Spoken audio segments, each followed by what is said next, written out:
It's heartening to see that the web is finally coming into its own. Silence gives the government license. And governments all do one thing. That's lie. Days ago I wrote a poem bemoaning the way the mainstream media was in the same lockstep that led to the war in Iraq, beginning the drumbeats for war with Iran.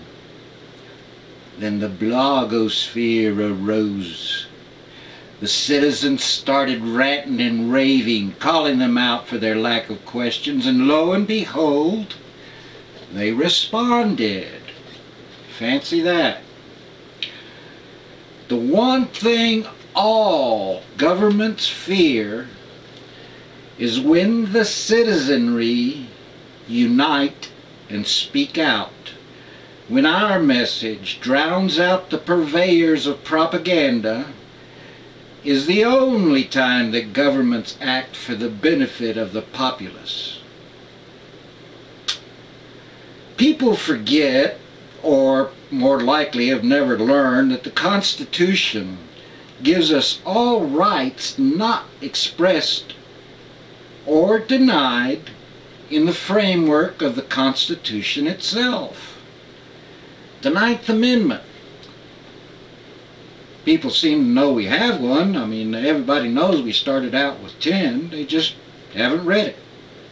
Well, here's the Cliff Note version.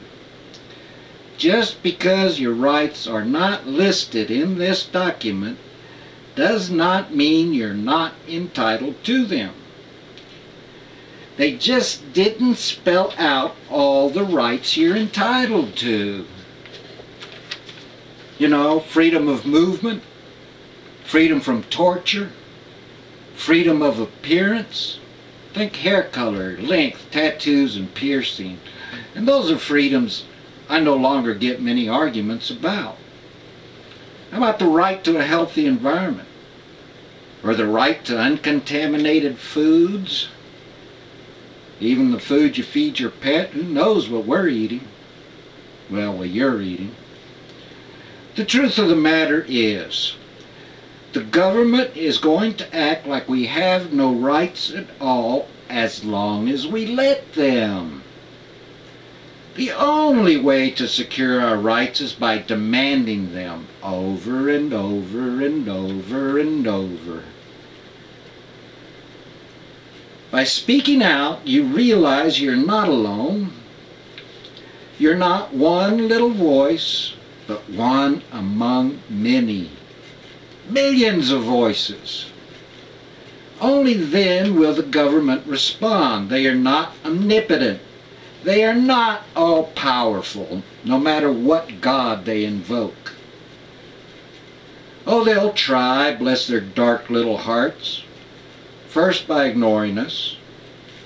Then they will try to ridicule and belittle and try to isolate us.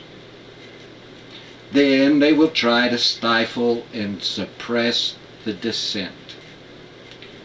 Then they will be overcome. Well, they no longer ignore us, and they know we're not cowed by their ridicule, so they let us know they're reading our mail and listening to our phone calls, and they're watching this little video, and they're watching that you're watching it too. My friends used to tell me they thought I was paranoid. Now they know I was right all along. What they have always known is my lack of fear. While I do have a healthy respect for the government, I also have great gratitude for the Second Amendment. And more people, as more and more people speak out, politicians find less and less wiggle room. And trust this, they fear us. Now, if it was just me, then my little videos, the rants on my blog, would not have remained up for any length of time. and I would not still be free to make more. Not only are there so many laws already on the books, but now they got the so-called Patriot Acts, Military Commission Acts, and 700 some odd signing statements. Plus, they work real hard to single us out and divide us, which is why I get so angry when we allowed them to divert us with Islamofascists or illegal immigrants or evil marijuana smokers or gay and lesbian threats to marriage and the pristine image of our military. When we allow ourselves to be divided by those hot-button emotional issues, we become the bleeding sheep they fleece. Yeah, for another good night's sleep, this one goes into the circle file.